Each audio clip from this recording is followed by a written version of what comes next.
So today I'm going to share a quick and easy cabbage soup. You can also turn this into a one-pot meal by adding other ingredients like tofu, eggs and noodles.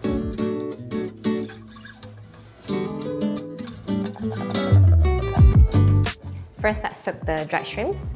These have been pre-washed. Let it soak for about 10 minutes. While we wait for the dried shrimps, let's prep the vegetables. Cut into smaller pieces. You can cut into any shape you like. Okay, now that's done. Now let's get back to the dried shrimps. Remove any excess water. You'll want to make sure that the shrimps are dry before cooking so that the oil doesn't splatter. Okay, now all the ingredients are ready. Let's start cooking.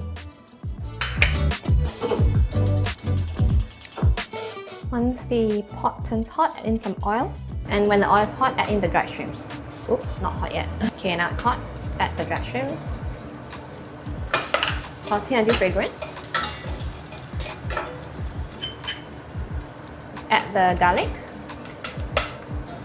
And saute until fragrant. Add the vegetables.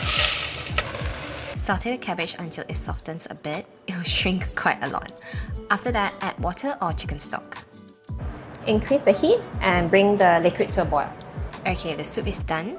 You can enjoy it as is or turn it into a one-pot meal. This time, I'm adding wontons and noodles to the soup. Once the meat is cooked, you can add any noodles you like.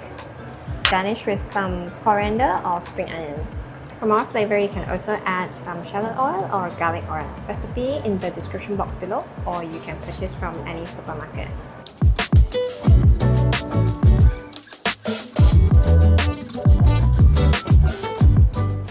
Okay, now it's done. I can't wait to try this.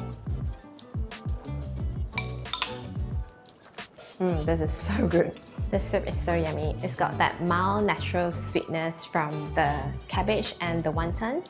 So comforting and so delicious. I hope you enjoy it. See you next time.